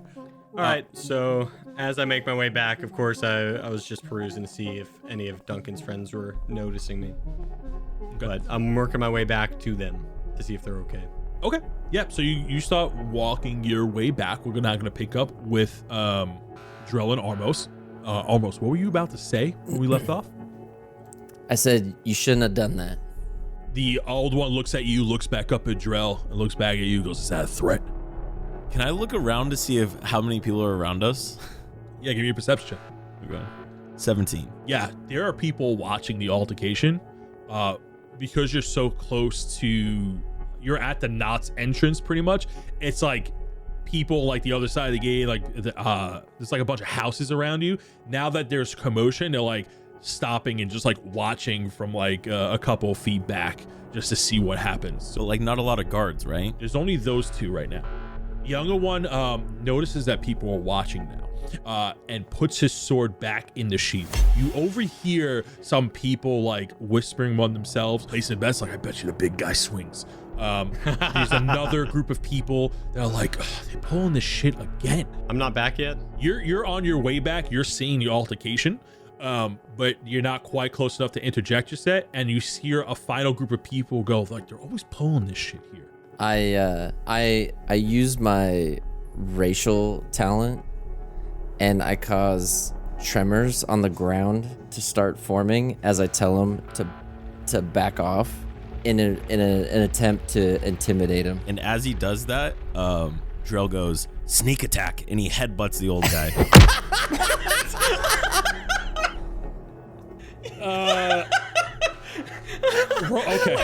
Okay. So much. Okay. Sneak attack. Go ahead. If he gets a nat 20, does he get sneak attack damage? Go ahead. So your thaumaturgy goes off. You attempt to threaten this guy. You don't get a chance to roll intimidation because here's how I'm going to do it. So normally you would roll an intimidation check. I'm going to instead rather make you roll an intimidation check because it happened so quick. This is going to be a help action instead for Drell's head sneak attack. So I need everyone to roll me initiatives, but you're gonna get a free attack here, Drell, as you headbutt the older guy. Okay, so my initiative is 11, and I got a 24 to hit. I got 13. Oh shit, 3. All right. Okay. So we're now in combat. Drell, you definitely hit. Go ahead and roll for damage. Well, so bludgeoning damage is just strength. flat. It's bludgeoning is just a flat 5 damage, right? Unarmed strike is 1 plus your strength modifier. Yeah, which is what, it's Whichever's 5 because I have a +4 to strength. So 1 + 4 is 5. So it's 5 bludgeoning. It's just a damage, 5, right? Yeah. So then I do that. So the old guy gets hit. You manage to, as you go to headbutt, like you pull his helmet back, so you get him like right in the forehead. He has a big red mark as he stumbles back and holding it. His partner immediately draws his sword as he sees you lunge forward, and he goes, and he yells, he's like, attack! Ah! And all the people start cheering as you are now fighting the Red Guard members. Okay, so now we're gonna go to initiative. Gonna go to the top of the round, which is Minas with a 13. Minas, what are you doing? When Minas sees everything go down, the first thing he says after being inspired by Drell's amazing sneak attack is he screams and he goes, "Don't touch my friends!" And he's gonna try and do a rush over and hit him with his horns. Okay, yeah, who are you hitting? The guard that Drell hit. Oh, Okay, yeah, all right. Yeah. roll Drell hit. Nat 20. dang. Go ahead. Okay. Go ahead and narrate what you do, bud, and roll for damage. That's 6 points of damage plus 2 my strength, so that's 8 points of unarmed damage. So I yell, "Get away from my friends!" I hit him for 8 and I want to do a strength check with my swarm to push him over prone. So with the damage that you're doing right there, he's knocked out. So he headbutts. So here's how I think it plays out. Drell headbutts the guard. He goes sneak attack, headbutts the guard. The young guy pulls the sword. You come charging in. "Don't touch my friend!" And completely like hit him in the legs where he just gets knocked over and busts his ass. He is out cold. Is the other guard was right next to him, right? Yes. Then I'll use the swarm to push him down. 19. 19. Has to be a 19. Ooh. Yeah, he definitely does not beat a 19. So the next guard, you headbutt the old guy. He gets laid out, and the swarm knocks over the little things. As all these little rocks jump up, and he has this shocked face on as he's like pulling his sword out. And he gets knocked over, hits his head on the floor as he's like trying to like brush these things off. He dropped his sword, just like trying to get all these little rocks off. How much was there any damage on that? No, he's just prone now. He's just prone. Okay, so he's on the floor trying to get all your swarm off him. It's gonna go to Drell.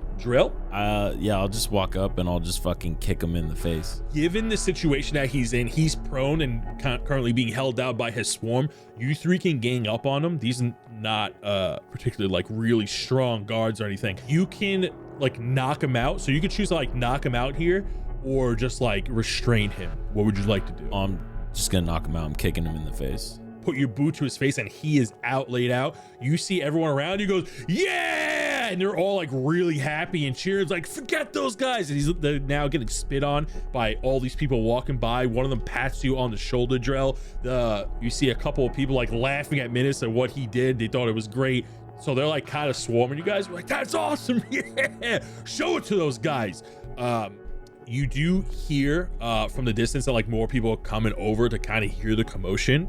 What would you guys like to do? I'm gonna rob their ass first, and then I'm gonna dip. Yeah, do they have gold on them? Can we Gold, take bro. their gold? I'm fucking seeing what they fucking got on their ass. Give me an investigation check.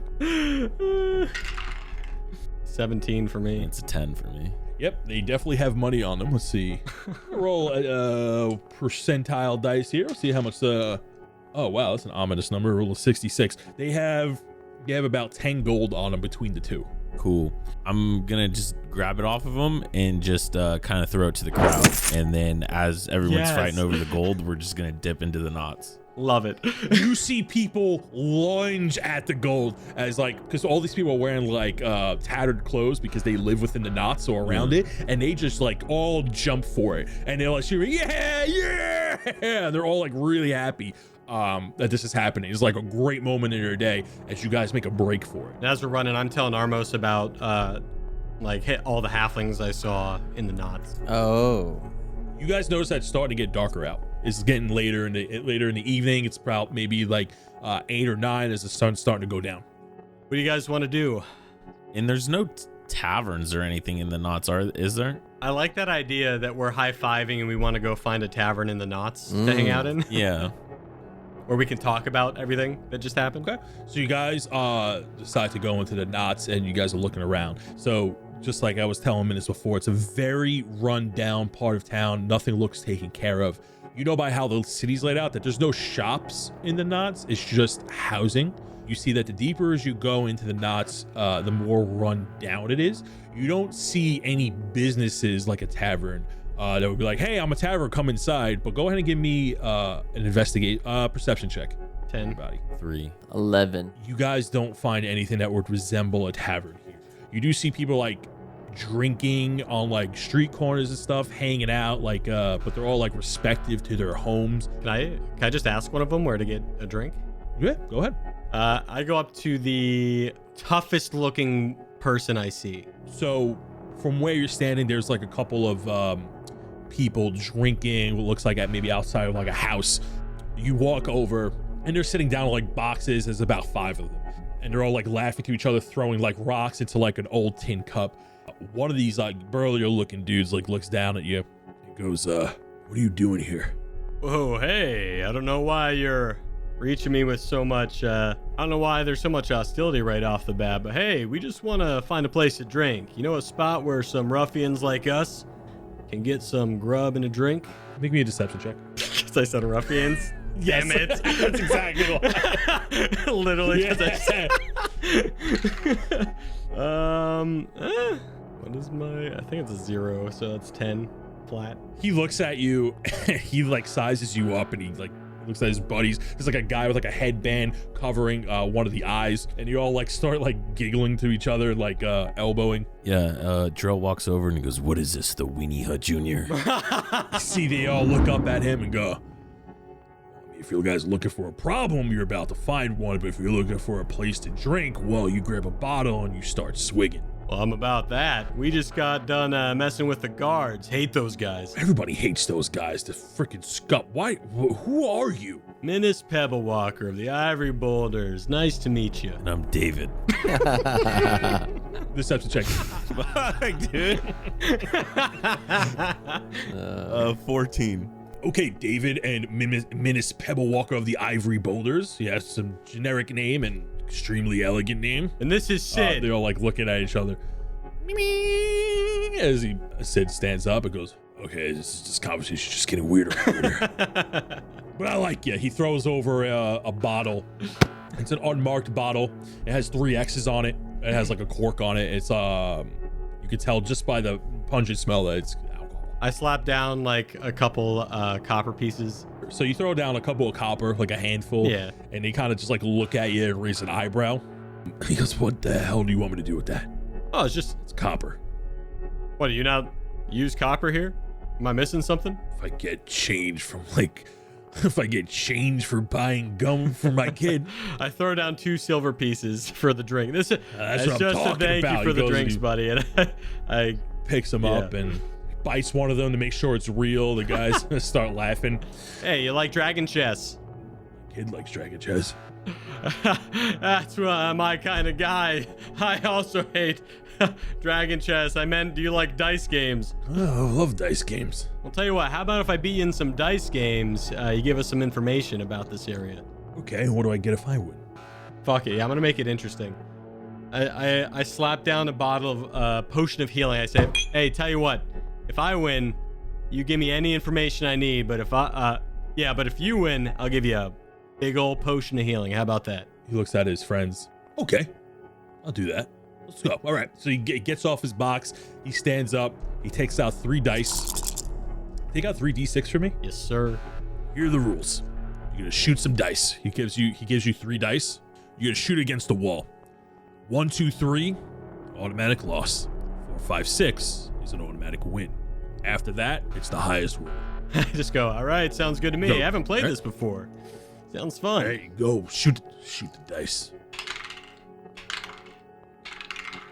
That's 3 5s. He takes the dice. He goes 15, huh? Okay. Shoots the dice. 13. He loses that round. Yeah. He gives you the dice again. He goes best of 3. Of course. I like your style. 12. Roll a 12. All right. He shoots his dice. Got a 9. He rolls a 9. He goes. He grits his teeth. Okay. Them the rules. Slaps down the dice. I immediately pull the health potion back. I say, hey, that was a lot of fun, though. You taught me a new game, and you're giving me information, so I'm still going to give you something for it. And I put down, 80 silver pieces on the table. He looks at the silver. He looks at you.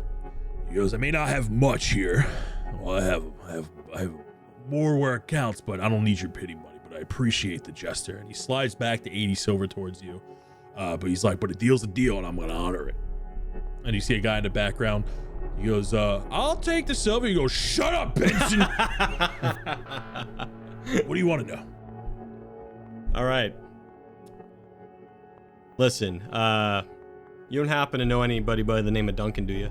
No, I never heard that name before. Okay, that's no problem. What I am wondering more than that, though, is if you know any some halflings that deal with shady business. He looks back at his crew.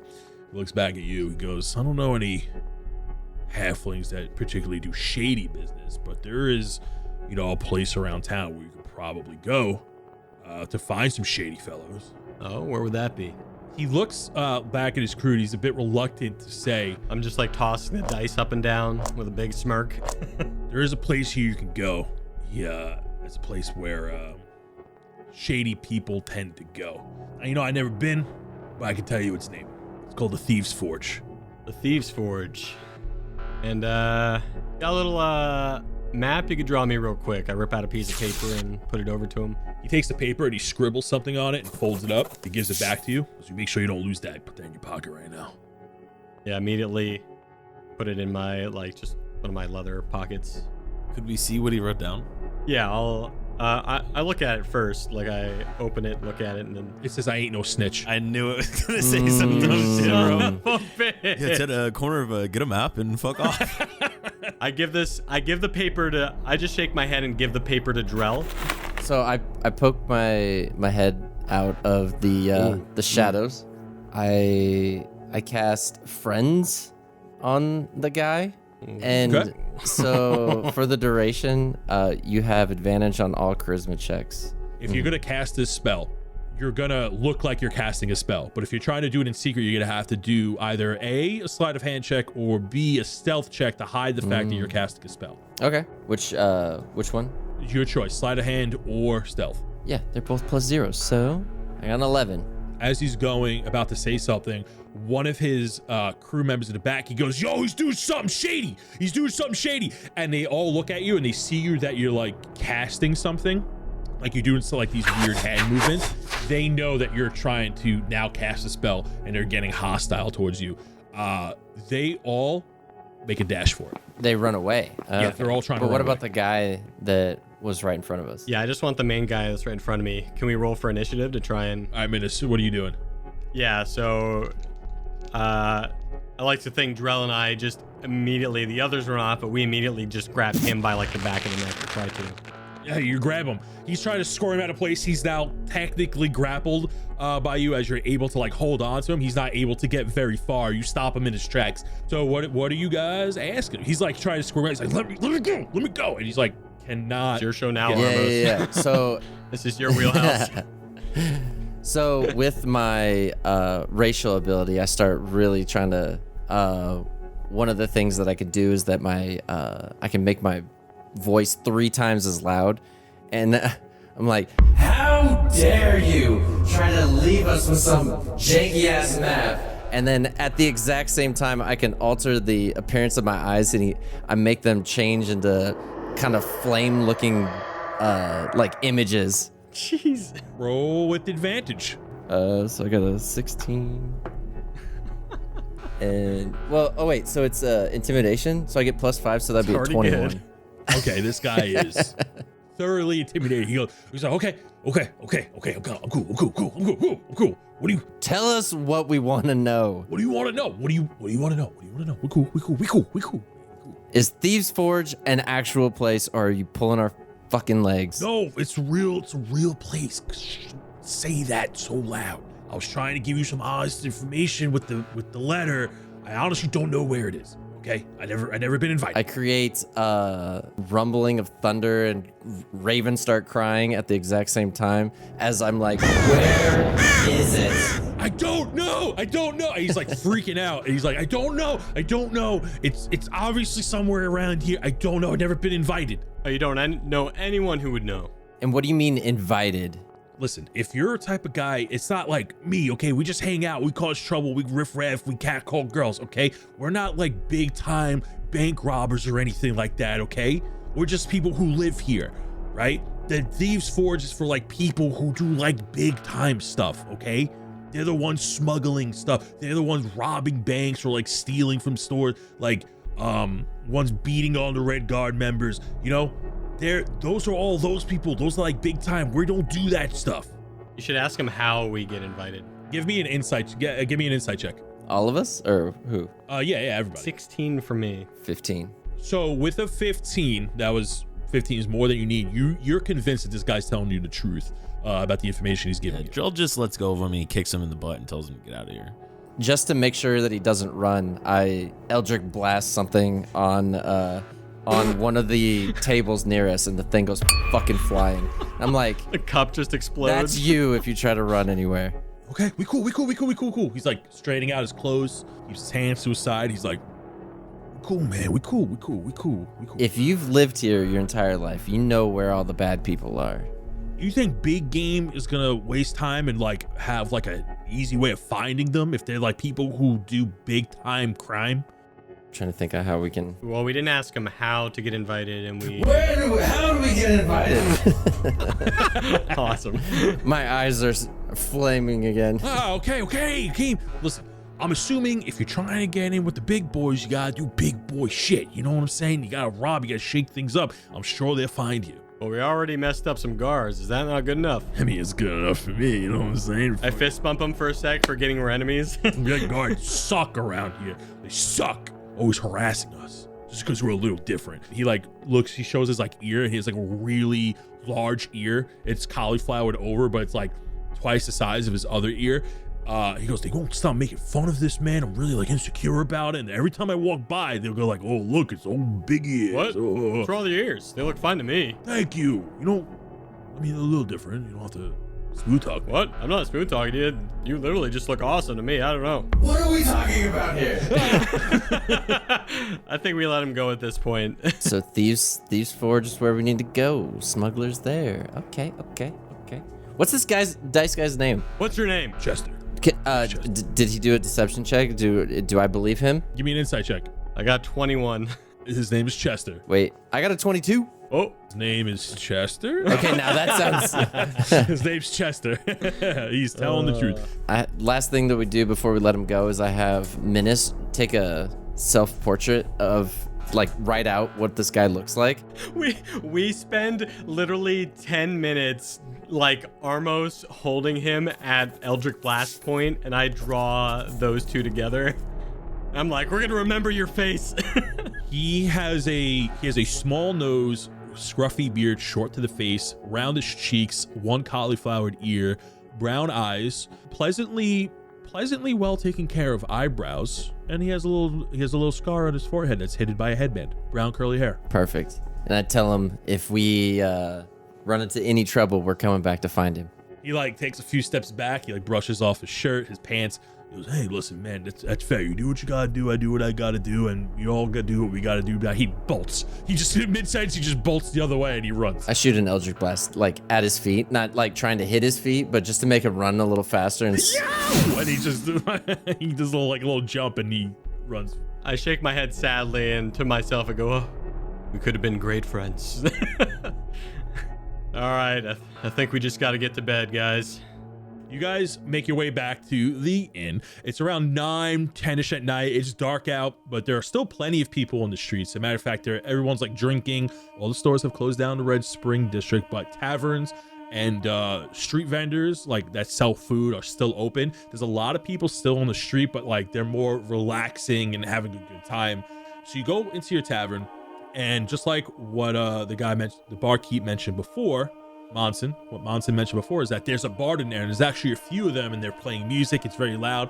It's a little more packed than you would think, as people are drinking and generally having a good time. Monsoon sees you come in as he's still working. He's doing a double, and he's like, "Oh, there's my red-horned fellow." He looks like he has a few drinks in. People are cheering, laughing at jokes. Bard is playing something very rhythmic, very enticing and very relaxing to the ears, but gives you a feeling that you kind of want to party. One of the guys at the bar in front of Monson, he goes, "That's them. Those are the guys that beat on the red guards before." And a couple more people turn around and look over like, "Yeah," and they raise their glasses to you and they're like, "Yeah, you're getting around on us. Come on over here." And they're inviting you over for a drink. Drell immediately follows and starts. I shoot eyes to Drell and Menace. This is why we stayed at the poor place. You walk over and Monson takes 3 giant jugs and he pours you some ale and he slides them over, and the people that invited you over like start patting your back. They're like, "Yo, that was a great shot you got on those guys." Those guys are so annoying. You hear like another guy's like, "Oh my God, they're always harassing us. They're always harassing us down over there." The clothes that they're wearing, they look like they're from the knots probably. They're wearing tattered clothes. They're not as nice as some of the other people around. They look like, they don't look poor, but they look like they work with their hands and they're still a little bit dirty from the day's work, and they're just trying to blow off some steam. So you guys see like Red Guard there more than the City Guard, or what? Red Guard are all over the place, man. There's at least twice as many Red Guard members as there are actual city police here. It's crazy. Who runs the city? Monson reaches over, he goes, "Oh, well, the mayor's Aaron Palsy, but he directly supports and funds the Red Guard chapter here. So rather than paying what the City Guard is worth, he just funds them, and that's why you see them all over the place here."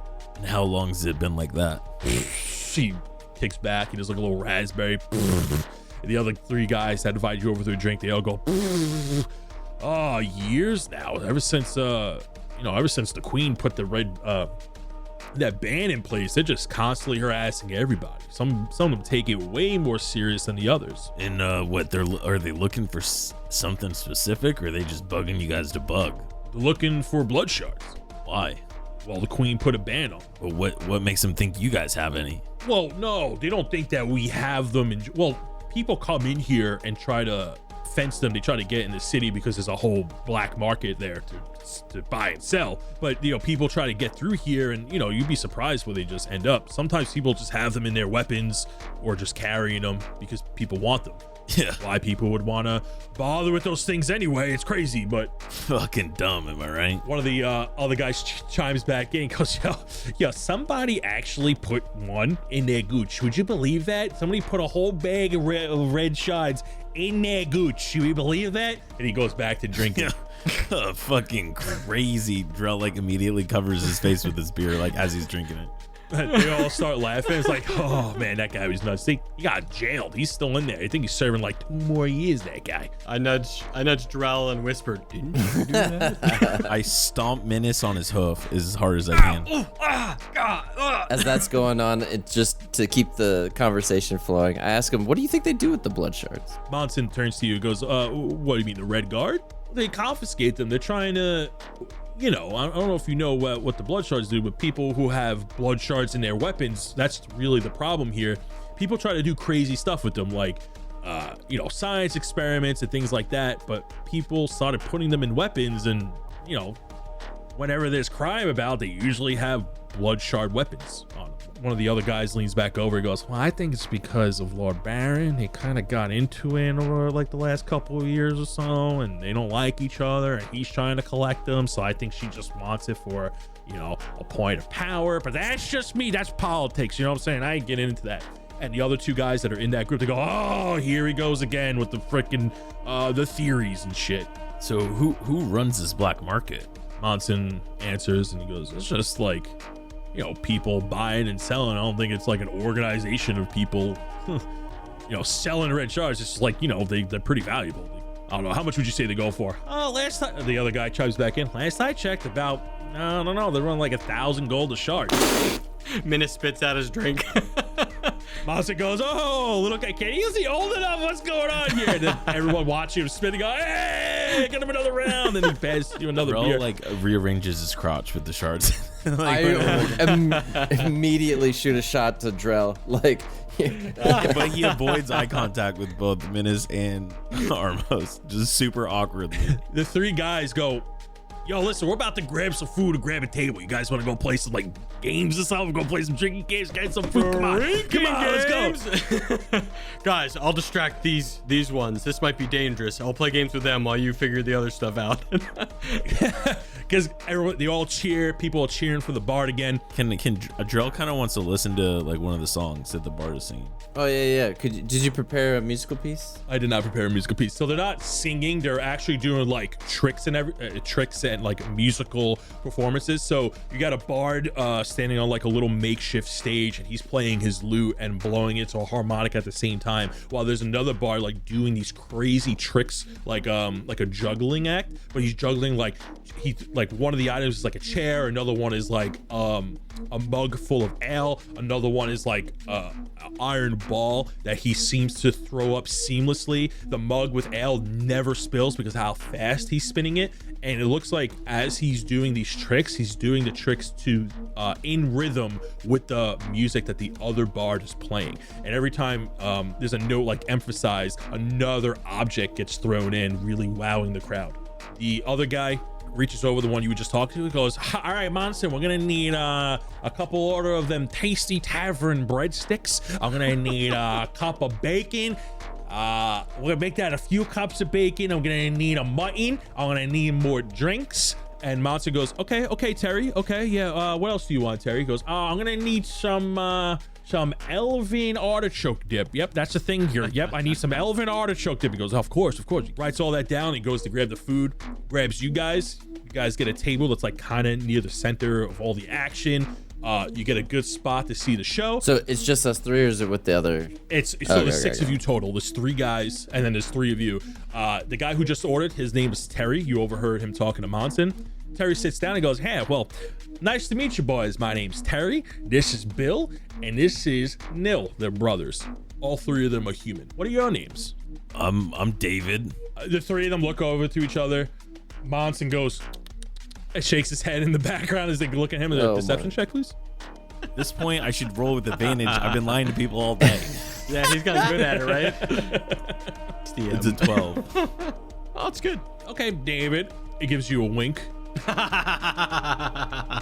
As I see that doesn't go off well, I interject. I'm like, yep, my name's Jack Bolsinki. As the bar goes silent for a swift second, and you hear, I hate that guy. And the noise just picks back up.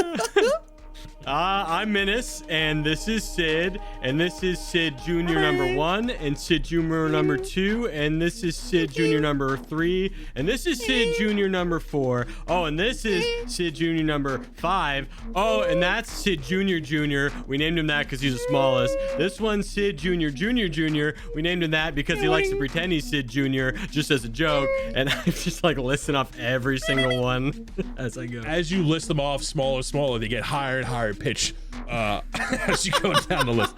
And the three of them are looking at you, Terry, Bill, and Nil. They're like, wow, we got a party here. And they're all banging on the table. And they raise their glasses again. And they all start drinking. You guys take a swig of your drinks. Monson reaches over and goes, we got the food here. Terry, Bill, and Nil, they're like, you guys gotta grab the food. And they're yelling over at you. Are you guys gonna go grab it? Menace, you got the food, right? Okay, come on, Sid. Sid Jr. 1, Sid Jr. 2. Should I bring all the Sids over to get the food? So yeah, you walk over to the bar and Monster's like laying out all these foods. Like, hold on. And he keeps turning around. People are cheering in the background. He goes, all right, I got 3 lagers. Here's some breadsticks. Oh, we got the artichoke dip. And you're like getting stacked, like more and more food on you. And the bar does some more crazy tricks. You look over and you see the bar, they're performing magic tricks, and everyone's just like totally locked in on them. And they're doing like these crazy tricks, and everyone's like, nobody's paying attention to anything. You look over at the bar and you see that they added like a really jagged sword. You grab the rest of the drinks, and Menace, to you, everything suddenly goes silent. Everything is still happening, but you don't hear anything. You see the bard, but you hear no sound. You hold the drinks, but you do not feel the weight of them. You see the bar, delicious hot food that you have in your hand, but you don't smell it. You look downward, your eyes widen. A large blade is skewered through your back with its tip punctured through the front of your belly. You see drops of your own blood drip from the sharp blade as it tips through and pierces through the fat of your stomach, doing a clean cut all the way through. The blood spills all over the floor. You feel your shoulder pull back, and you are leaned, and somebody whispers into your ear, Edelram sends his regard. And that's where we're going to end this session. You motherfucker. Damn, dude. Wow. Thank God I sent him to get the food. Fuck. Of course, Menace is going to be a good buddy. That's what I figured. I was like, Menace will do it. He'll go get the food. And that's where we're ending the session, boys. Welcome to the town of Dillmoore. Dillmoore is intense. Yo, the moment we showed up and it was like, all right, here's 3 places. I was like, which one has the shittiest name? Because we are some degenerates, and I know we don't deserve no fanciest place. Look what happened. You got the shittiest place. You went to the shittiest part of town, and you were about to chow down on some breadsticks, and Menace got stabbed. Wouldn't have it any other way. You know, Maybe it wouldn't have happened if we any stayed at a nicer inn. That's what I mean. At least I have plot armor. I'm sorry? Plot armor. At least I got plot armor. What's You that? would have made me roll a I didn't see perception that on check a character otherwise. sheet. I don't see a character sheet on here. I have it right here. Features, plot armor. I took that feat actually when I reached level 4.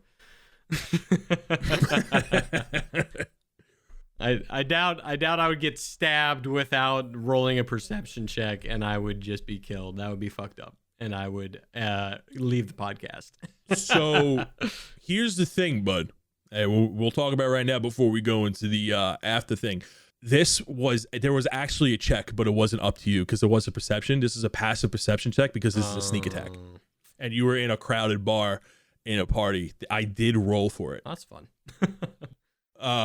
So there was a chance that you could have seen it. Yeah. But I had rolled for it. And he beat your passive perception with a 24. Yeah, I don't think anything was beating that. Yeah, I don't even think if I rolled it, I would have beaten it. No. So Would have had to be a nat 20 for me to even. But yeah, that's it for episode 23. Boys, before we end the show, do you got anything you want to plug? Of course the Twitch. But do you want to plug anything else? You know, the Patreon's always great. Appreciate everyone who's already supporting us there. Love it. Thank you. Oh, we got it. You got to plug the Patreon. Thank you, everybody. It's got unique content on there. does have unique content. A lot of bloopers, some after shows, us talking about the episode. On that TikTok, if you haven't seen us on the TikTok and you're here, my goodness, you need to. Oh, yeah. Check us out on TikTok, YouTube, Instagram. Videos every day. Yeah, thank you guys for listening to this episode. Thank you for checking it out. Thanks for stopping by. We hope you all have a great week. And with that, we're just going to move on to Humbrea's Hero. Say goodbye, everybody. Bye. Later. Am I saying goodbye because Menace is dead or because it's the end of the episode? Bye. Goodbye for now. Toodaloo, motherfucker. First up, we have Sidget College alumni Ulrich Shieldust, a mighty blacksmith of Humbrea and veteran adventurer. Ulrich owns many of forges around Humbrea.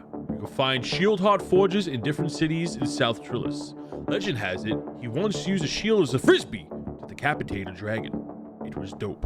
Next, we have Humbrea's heroes. First, we have Artemis, brawler, gladiator, ferocious scrapper of the Kambuki pits. Artemis held the ultra featherweight title for 3 years before taking up scrapbooking.